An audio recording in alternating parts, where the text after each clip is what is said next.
Actually क्या पिछले कुछ दिनों से कमिश्नरेट पुलिस के द्वारा एक अभियान चलाया गया था कि जो भी गैंगस्टर्स है, हार्डवेयर अपराधी है, वो सोशल मीडिया पर अपने कमेंट्स डालते रहते हैं, अपने फ़ोटोज़ डालते रहते हैं। तो उनको लाइक करने वाले, उनको फॉलो करने वाले जितने भी इनके फ्रेंड्स हैं, रिलेटिव्स हैं या दोस्त लोग हैं, उनके खिलाफ में कार्रवाई की जाए। इस कार्रवाई के चलते करीब 300 से ऊपर लोगों के खिलाफ जोधपुर कमिश्नरेट द्वारा कार्रवाई की गई है। उनमें से जो व्यक्ति वास्तव में सक्रिय रूप से इनके साथ में इन्वॉल्व थे, उनको अरेस्ट करके और जेसी करवाया गया। जो नाबालिग बच्चे थे और जिनकी भूमिका ज़्यादा नहीं थी, उनके पेरेंट्स को बुला करके समझाइश करके उनको छोड़ा भी गया और उनकी गतिविधियों पर निगरानी जारी है। ये कार्रवाई लगातार जारी रहेगी।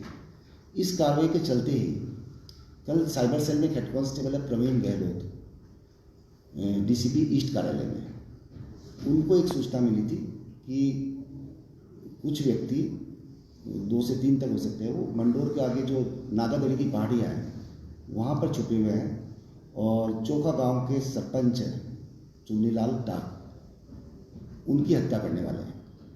उनके पास में वेपन्स भी है और कई दिनों से प्लान कर रहे हैं और जल्दी हत्या करेंगे। उसके बाद में इस सूचना पर उस व्यक्ति का पता लगा कि पहाड़ियों पर आदमी वैसे तो रह नहीं सकता, उसको खाने की बाकी चीज़ों की ज़रूरत भी पड़ेगी।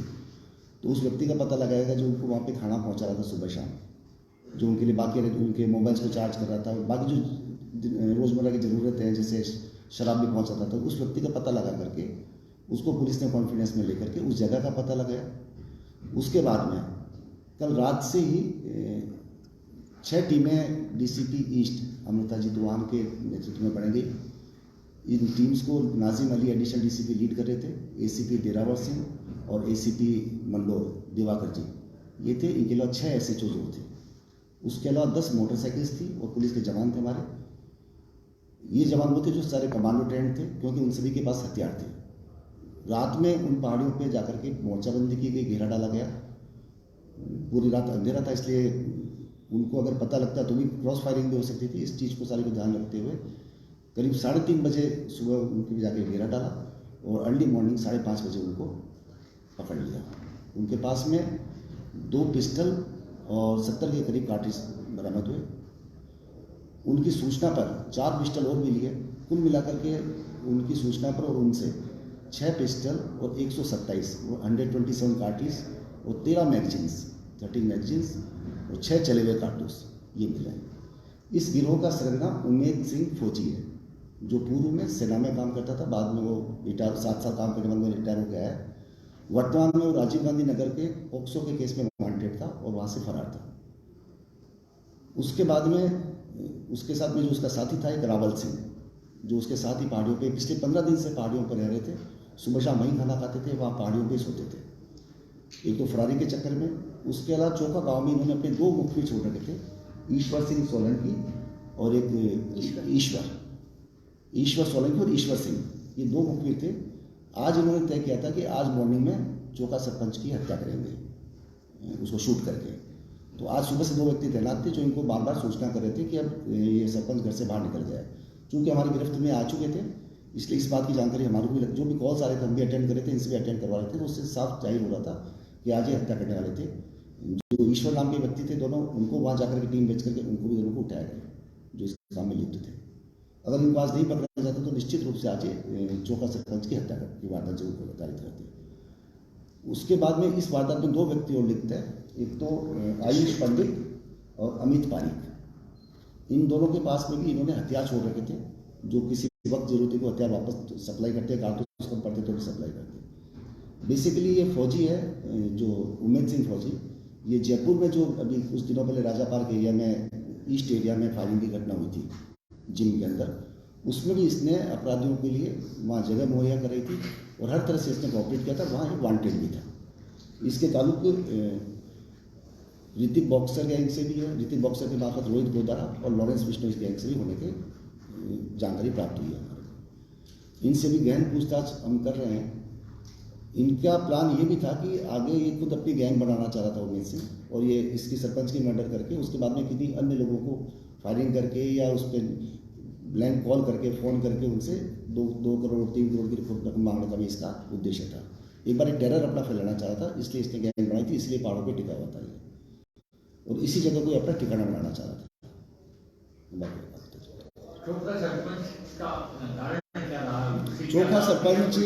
चोखा सरपंच और ये एक और उमेश सिंह और कल्याण सिंह,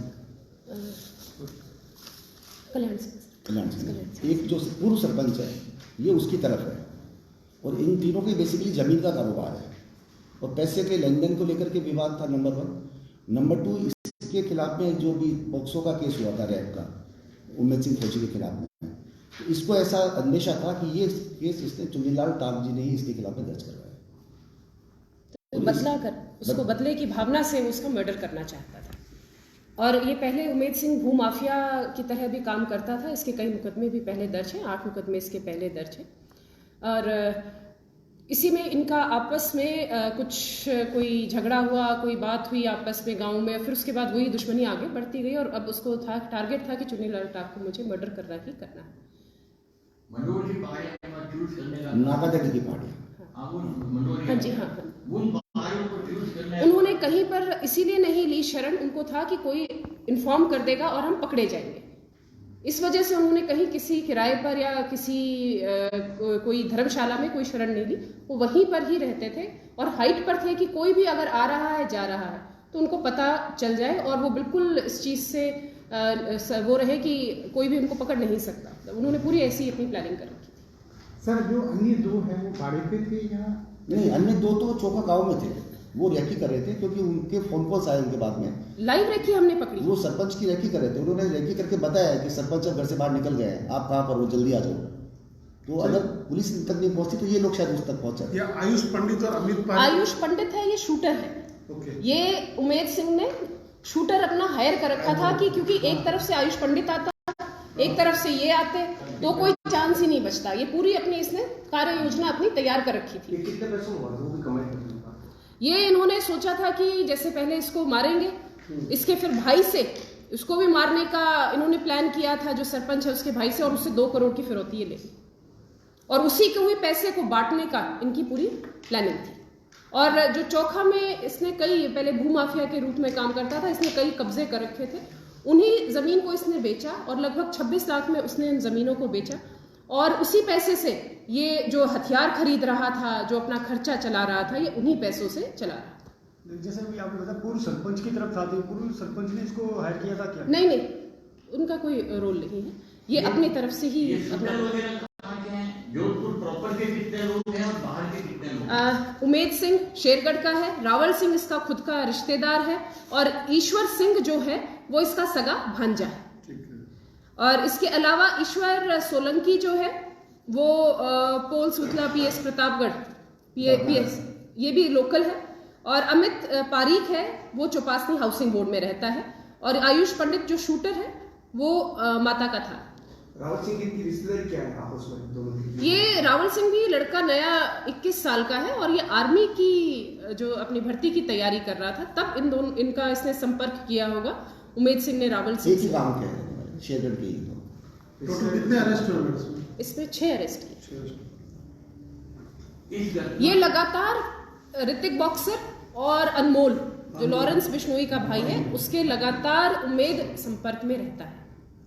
इस घटना के बाद इन जिन लोगों को पकड़ा, पूछताछ हुई, जोधपुर का जो अपराध का दायरा है वो कहाँ तक अब NSS हो रही है या उसके लिए क्या प्रिपरेशनरी मेजर में क्या हो? CP सर के नेतृत्व में हम लगातार इस पे, हाँ जी, नहीं, कार्रवाई जैसे हुई है हमारा, अब हम अपना मुखबिर तंत्र हमने फैलाया है, जिस हिसाब से हम प्रोएक्टिव पुलिसिंग कर रहे हैं, जिसमें कि फॉलोअर्स सोशल मीडिया पे जितने भी हैं उनके विरुद्ध कार्रवाई कर रहे हैं, टच कर रहे हैं।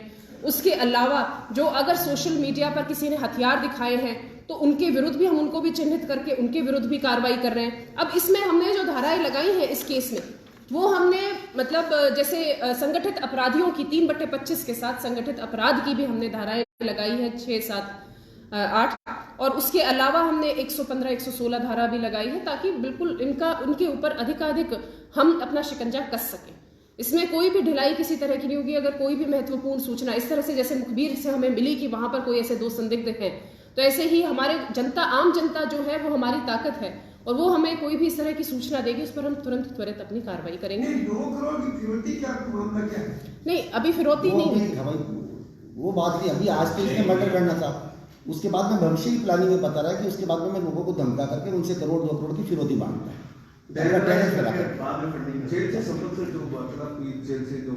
जोधपुर जेल से भी इनका कॉन्टेक्ट है नहीं, अभी अपना सुबह कार्रवाई की तो डिटेल पूछताछ तो नहीं हो सकी है।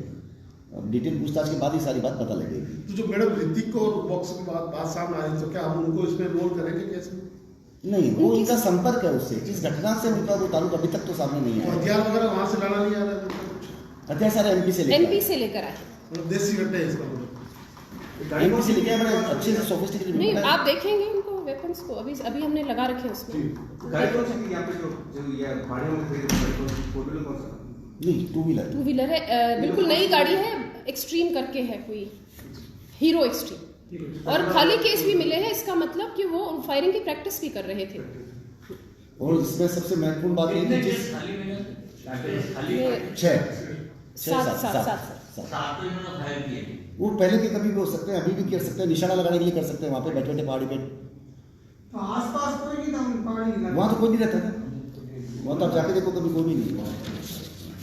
एक सबसे महत्वपूर्ण बात यह है इसमें कि प्रवीण गहलोत जो इस घटना की सूचना जिसने अधिकारियों को दी, जिसकी सूचना पर कार्रवाई हुई, जिसने अपने मुखबिर लगा रखे थे, उसको हेड कांस्टेबल है वर्तमान में, उसको पदोन्नत करके एएसआई बनाने के लिए डीजीपी साहब ने सहमति दी थी, उसका प्रमोशन किया जाएगा। बहुत अच्छा।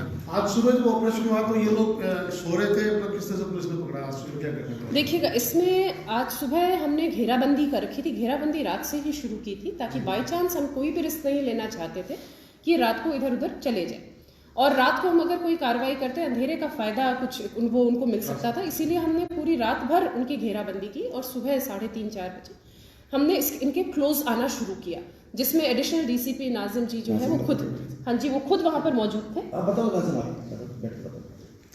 आप लोगों ने मौका मांगा तो फरमाया ये टीम को लीड कर रहे थे ना। हाँ जी, आप मौके पर बता रहे हैं साहब, और आप वो मौका नहीं, वो तो ये लोग जाके आए, हम लोग नहीं गए। कल श्रीमान सीपी साहब और डीसीपी मैम के पास सूचना थी कि इस तरीके से एक इनामी जो है बदमाश, वो दुर्गम पहाड़ियों में, वहाँ आना जाना आम जन का कोई आना जाना नहीं है, तो वहाँ पे उनकी 15-20 दिन से, मतलब 12-15 रोज से उनकी वहाँ पे उपस्थिति पाई गई है, जो ये खुले आसमान के नीचे निवास कर रहे हैं। उनके पास लोडेड हथियार वगैरह हैं और वो फायरिंग की प्रैक्टिस भी कर रहे हैं। ऐसी हमारे पास सूचना थी उच्च अधिकारियों के पास, जिस पर श्रीमान द्वारा हमें निर्देशित किया गया। हमने वहाँ पे जो है कल रात्रि में 5 बजे से लेकर देर रात तक वहाँ पे 4-5 मुलाजमान जो है भेष बदल के वहाँ भिजवाए गए, वहाँ रेकी करवाई गई, उनकी मौके की और उनकी उपस्थिति की तस्दीक की गई कि वो किस जगह बैठे हैं, उनके पास क्या क्या हथियार हैं। जो मुखबिर द्वारा इतला दी गई थी श्रीमान को, उसकी वहाँ पे वेरीफाई हो रहा था। उसके बाद में हमने देर रात को जो है डीसीपी मैम के निकट सुपरविजन में इन्होंने कार्य योजना बनाई। उस कार्य योजना के आधार पे हमने वहाँ पे उस दुर्गम पहाड़ी को 6 टीमों के साथ चारों तरफ से घेराबंदी की। 8 जो है मोटरसाइकिल राइडर, जिसपे कि हमने 7 शूटर जवान, जो हमारे नए जवान आए हैं, उनको भी रखा गया ताकि अगर वो भगने के प्रयास करें तो उनका मोटरसाइकिलों में पीछा किया जाए। मथानिया साइड में और करवट साइड में भी SHO के द्वारा नाकाबंदी की गई। तो अच्छी तरह नाकाबंदी करने के पश्चात हम लगातार जो है सूर्योदय का वेट कर रहे थे कि जब सूर्योदय हो जाए उस वक्त हम बिल्कुल निकट जाके उनकी कार्रवाई कर सकें, क्योंकि रात में अंधेरे में अगर कार्रवाई करते तो आमने सामने हमारी फायरिंग से हमें भी नुकसान अथवा उनको भी नुकसान होने की पूरी संभावना थी।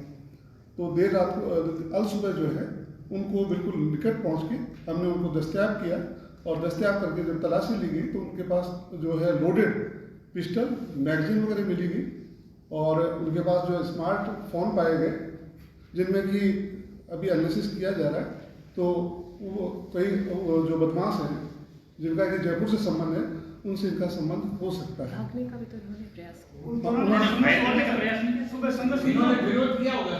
जब बिल्कुल विरोध किया है उन्होंने भगने का बिल्कुल प्रयास किया था। और दुर्गम पहाड़ियाँ हैं, उस दुर्गम पहाड़ियों पे इन्होंने अभी थोड़े दिन पहले ही जो है 15 रोज पहले ही जो है बिल्कुल नई बाइक हीरो एक्सट्रीम करके आती है, काफ़ी महंगी है, वो इन्होंने परचेज की है या परचेज करवाई गई है।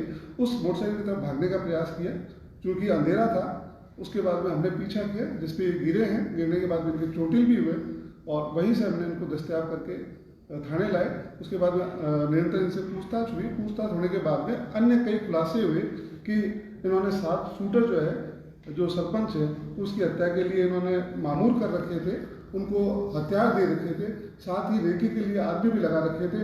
जब थाने में इनसे पूछताछ की जा रही थी, उसी दौरान जो है एक रेकी करने वाले ईश्वर सोलंकी का फ़ोन ईश्वर सिंह के पास आता है। ईश्वर सिंह को हमने पहले दस्तयाब कर दिया था, तो उसके पास फ़ोन आता है, उसकी हम तस्दीक करते हैं।